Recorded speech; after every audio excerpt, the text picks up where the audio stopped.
Not giving up, Russia resumes its attacks on a steel plant in Ukraine that's housing soldiers and civilians. Chinese warships are spotted in waters near Taiwan. We discuss the significance. A winter wonderland on our tallest peak. What's driving the plunge in temperatures? Plus, a new frontier. Taiwan's first domestically made space rocket is about to take off. We're at a launch site.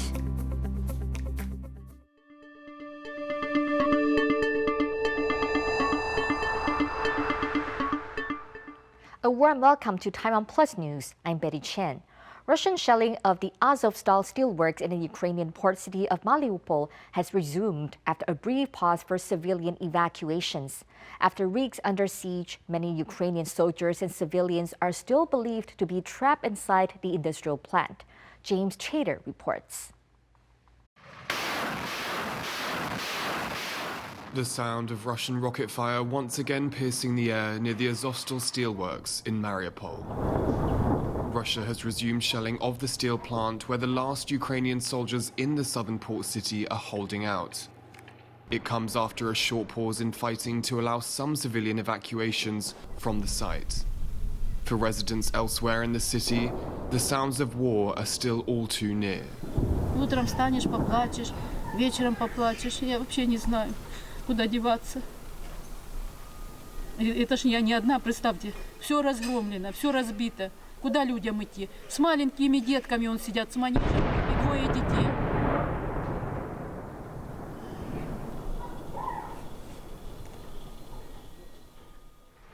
As fighting rages in eastern Ukraine, Moscow's diplomatic isolation is worsening. Israel has summoned the Russian ambassador after Moscow's foreign minister Sergei Lavrov claimed Adolf Hitler was part Jewish. Moscow has justified its invasion by saying it is denazifying Ukraine.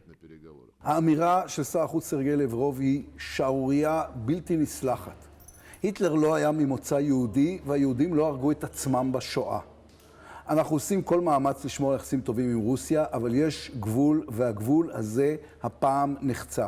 ממשלת רוסיה צריכה להתנצל בפנינו ובפני העם היהודי. Amid the increasingly fraught diplomatic situation, more countries are now saying they're ready to break energy ties with Moscow. Germany has announced it will support a European Union-wide embargo on Russian oil imports. Berlin, the largest EU importer of Russian oil, previously said it couldn't end purchases right away. The EU's energy chief warned the bloc that using special bank accounts to buy Russian gas in rubles would breach EU sanctions. The member states and the companies should not have any illusions that they can rely on the good faith of Gazprom and the Russian regime in this matter. As explosions echo through the ruined streets of Mariupol, faith that the fighting will soon end is also in short supply. Bill Kong and James Chater for TaiwanPlus. A Chinese aircraft carrier and several other warships have been spotted sailing in waters near Japan and Taiwan. The strike group includes one of China's 2 aircraft carriers and is accompanied by guided missile destroyers and other patrol boats. Japan's defense ministry said that the ships were headed south into waters near Taiwan. Chinese vessels often chart a similar course on their way to training exercises in the Pacific Ocean. Officials in Taiwan say they're monitoring the group. For more on the latest developments near Taiwan's coast, our reporter Jaime Okan spoke to Eric Shi, chief editor of the Chinese language Taiwan Aviation and Military News publication. He started by asking what the significance is of Chinese warships passing through the region. We saw the Chinese aircraft carrier Liaoning passes from the Japanese island and go into the Philippine Sea. PLA built the air carrier strike group forces, so they need to practice. They need to go to the Philippine Sea to practice their A280 tactics. What is A280 tactics? they want to if Taiwan Strait happened, the war or the conflict happened between the Taiwan Straits, the United States might launch their forces to help Taiwan to defend ourselves, to defend Taiwan. So under this situation, if PLA want to anti-access and the access deny the U.S. armed forces into the Philippine Sea or to assist Taiwan to combat with the PLA, so they will be a combined forces operation from their 2nd Artillery and the Navy and Air Force. So they are practicing their carrier strike group and 2nd Artillery and the Air Force. It will be a combined exercise, I think, in the near future. Yeah. Recently, there were reports that the order of howitzers expected to arrive in 2023 will be delayed until at least 2026 because of production issues in the war in Ukraine.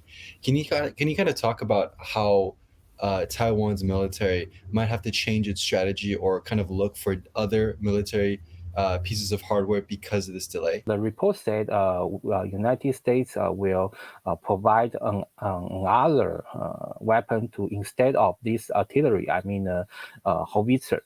They will provide more MLRS launchers to Taiwan. I mean, the HIMARS rocket launching system to Taiwan. But as far as I know, the M109A6 howitzer is required from the Taiwan Army for quite a long time, and they finally got the permission, or they finally got the sale from the U.S. Armed Forces, from the United States government.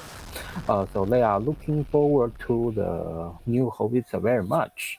If the worst situation happen, I mean the PLA launched the attack to Taiwan, the U.S. will going to help us, or they will launch their armed forces to assist to Taiwan to defeat the PLA. You know, the two things is the linkage. But on tactically, Taiwan Army could accept the howitzer that could enhance our capability to anti the amphibious landing. But the rocket, it also has the similar capability. Taiwan's tallest peak saw rare May snowfall on Monday afternoon. The almost 4,000-meter Yushan or Jade Mountain recorded a half-inch of snow, the first time there was snow in a month in over a decade.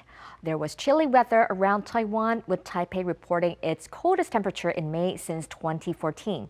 Our reporter Eric Gao spoke with meteorologist Timmy Peng about the reason for the sudden drop in the mercury.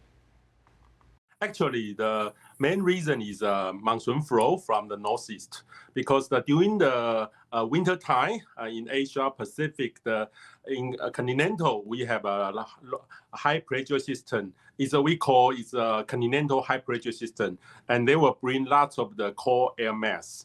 And the cold air mass also coupled with the frontal system in South China, and also a low pressure from the South China Sea. So three major weather systems combined together, and a lot of water, and then the temperature down, and also the cold air mass from the north. So can we expect more of these cold drops or other unseasonable weather in the future?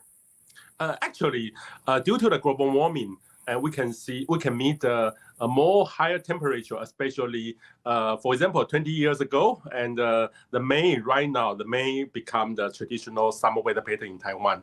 However, due to the global weather change, especially the global warming, and I think in the future, sometimes it's warm, and but suddenly the temperature jump, such just like case like yesterday. The U.S. Supreme Court looks set to vote to overturn a landmark precedent that legalized abortion nationwide. That's according to a draft opinion obtained by Politico in an unprecedented leak. The political journalism outlet says it obtained what it calls a draft of majority opinion that would strike down Roe v. Wade.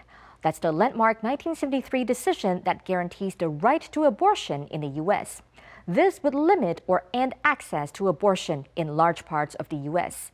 Many Republican-led states are already getting ready to introduce laws that would effectively ban abortion as soon as Roe v. Wade is struck down.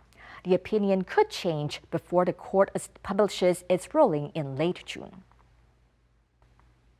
Taiwan reported over 23,000 new cases of COVID-19 and 5 deaths Tuesday. The ongoing spike in new daily cases has prompted new rules for PCR testing and hospitalization designed to keep the medical system from overloading. You must test positive with a rapid test before you can get a PCR test at a hospital. And Taipei's big hospitals are only admitting COVID patients who are in critical condition or need oxygen.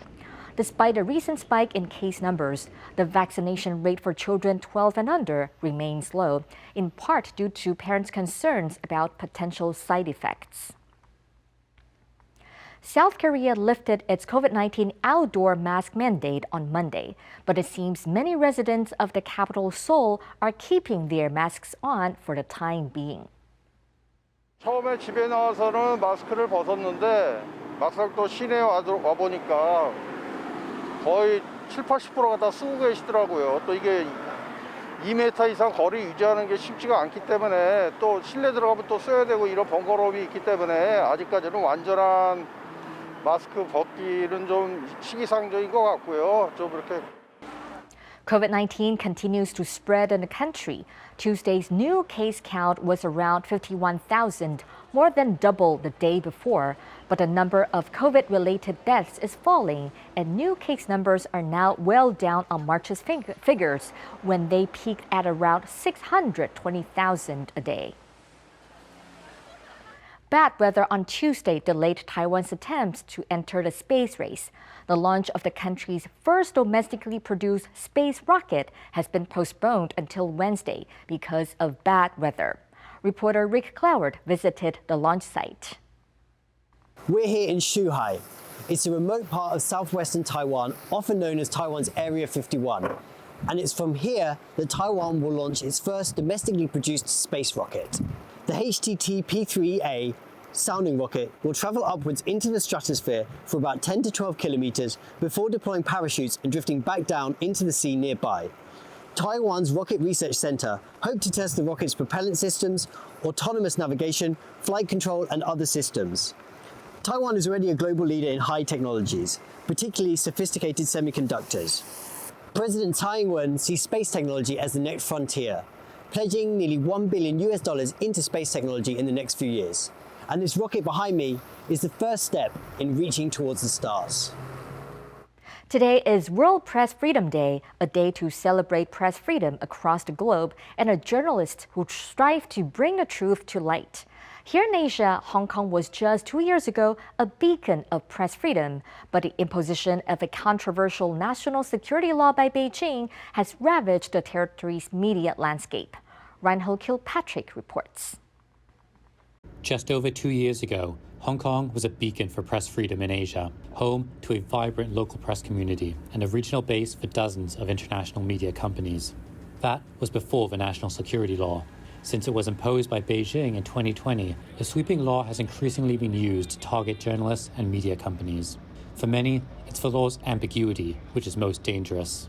They know that there are red lines now under the national security law, but the government has left those red lines fairly unclear, so that basically people are forced to self-censor because they don't know exactly where the red lines are. The current chief executive, Carrie Lam, gave a press conference and she was asked, where are the red lines or what are the red lines? And she said rather ominously, you know where the red lines are. In other words, basically saying, self-censor yourselves and you'll be safe. And I think that's very alarming. Hong Kong's two biggest pro-democracy news sources, Apple Daily and Stand News, have been directly targeted in the national security crackdown and forced to close. But according to a new report by UK-based charity Hong Kong Watch, this is just the tip of the iceberg. The impact of the national security law, the police raids on newsrooms and the closure of Apple Daily, Stand News and others. And then more recent developments, including For example, threats of a so-called fake news law, the weaponization of visas for foreign correspondents, and also at the same time the intensification in aggression by the pro-Beijing media. It seems that as the independent media has been shut down, pro-Beijing media has increasingly filled that space in terms of its aggression towards critics. But there are concerns that the worst is yet to come under incoming Chief Executive John Lee, a man with a reputation as a hardliner who was tasked with shutting down the 2019 anti-government protests. I think that we will very likely see further undermining of press freedom in the months to come under the new Chief Executive, John Lee, who, of course, is a former policeman, a former security secretary, and I think he will tighten things up even further. The specter of a fake news law enhancing the government's control over information and introducing a mainland-style licensing scheme has haunted Hong Kong for months. Now, John Lee has made it part of his official platform. Legal experts say it may be the last nail in the coffin for press freedom in the city. A few months ago, the Security Bureau had already indicated they are drafting a fake news bill to be tabled in the Legislative Council very soon. This is quite disturbing, as we have seen the government can already use the existing sedition laws to arrest or to prosecute journalists or editors or commentators. If they introduce a fake news law, it will further enhance the government's ability to regulate information flow, as well as to create a chilling effect in local journalism, as well as foreign journalists who are based and who observe the development of Hong Kong. With darker days ahead, what was once Asia's brightest icon of press freedom looks set to dim further. Ryan Hill-Kilpatrick for TaiwanPlus. For more on the state of press freedom in the region, Ryan Hill-Kilpatrick spoke with the East Asia Bureau Chief of Reporters Without Borders, Cedric Alviani. He began by asking about the deteriorating situation in Hong Kong. This year's Press Freedom Index is recording the biggest downfall ever for Hong Kong. That is losing 68 ranks, that now ranks 148. And unfortunately, this is fully justified.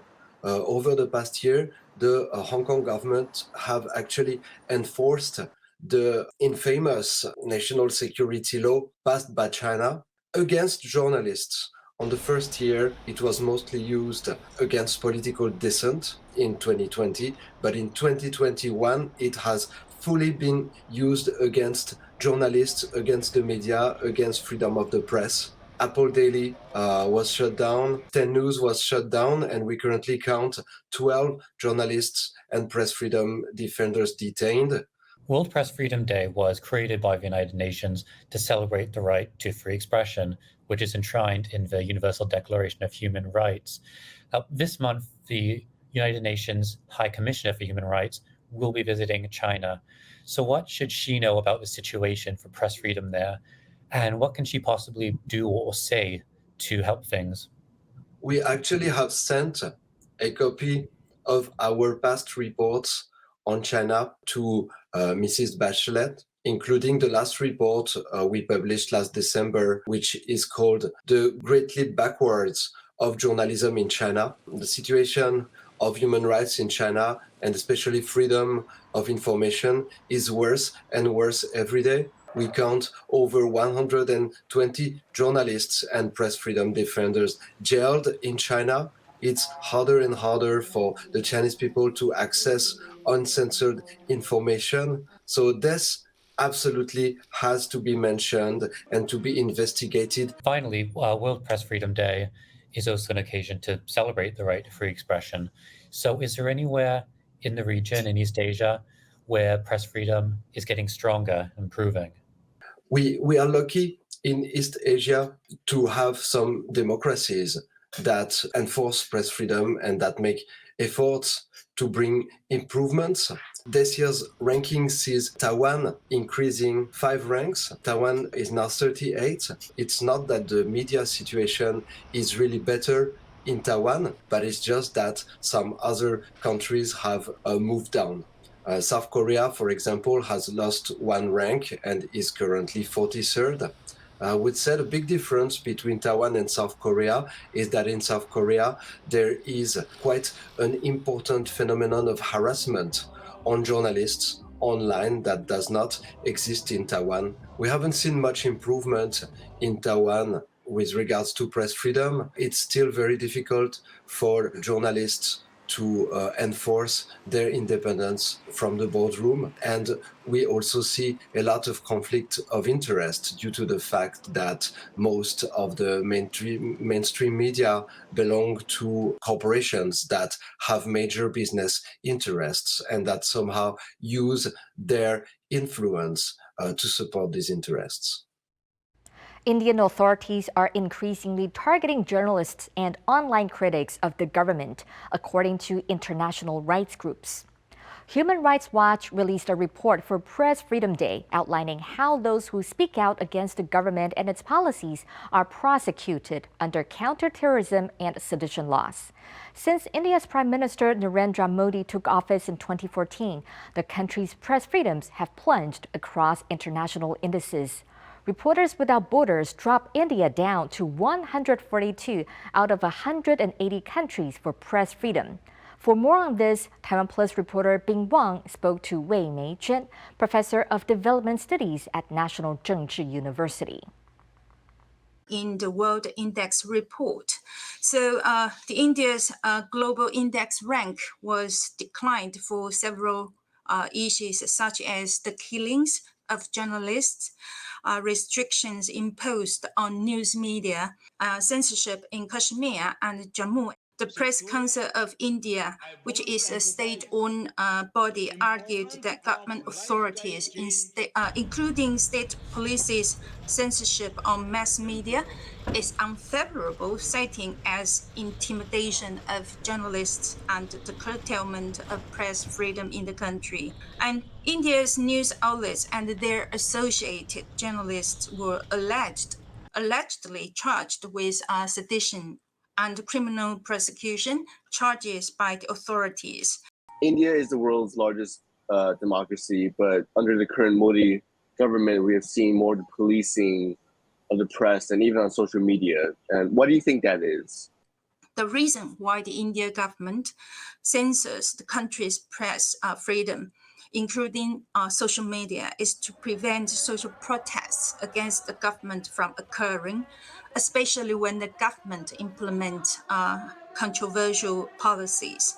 And national security is another reason the Indian government has used to restrict country's press freedom.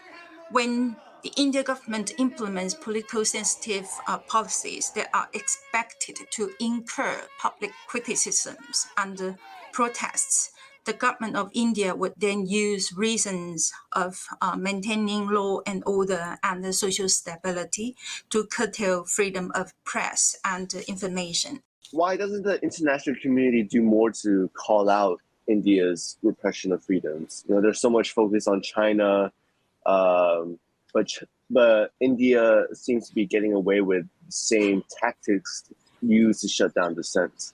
I think the main reason why India, unlike China, has not received international criticisms on the country's deteriorating freedoms is mainly because it is still a democracy, although it has been a democracy that performing rather poorly in some aspects.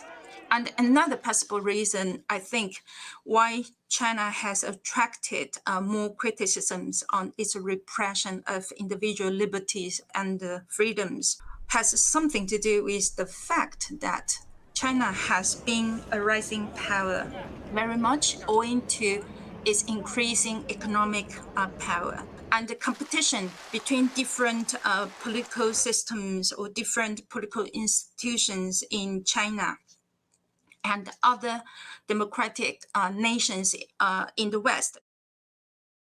The leaders of Japan and Thailand have announced a new defense deal following a meeting in Bangkok. Under the agreement, Japan will transfer defense hardware and technology to Thailand. Thai Prime Minister Prayut Chan-o-cha said the pair also discussed the drafting of a 5-year economic partnership with Japan. Japan's Prime Minister Fumio Kishida is wrapping up a 3-nation tour of Southeast Asia that included stops in Indonesia and Vietnam. Kishida also sought to find consensus with Southeast Asian leaders on the war in Ukraine. Many countries in the region have so far been reluctant to openly criticize Russia for invading its neighbor. プラユット首相とはいかなる地域においても主権領土の一体性の侵害や力による一方的な現状変更は認められないこと、また大量破壊兵器による威嚇や使用への反対でも一致をいたしました。 Australian airline Qantas says it has ordered new aircraft to fly direct between Sydney and London. That would be the world's longest non-stop commercial flight. The airline has ordered a dozen A350-1000 planes from European manufacturer Airbus. The deal comes as demand for international travel is recovering from the coronavirus pandemic faster than expected. Qantas hopes to launch non-stop flights from Sydney to London in 2025. The flight will take around 20 hours.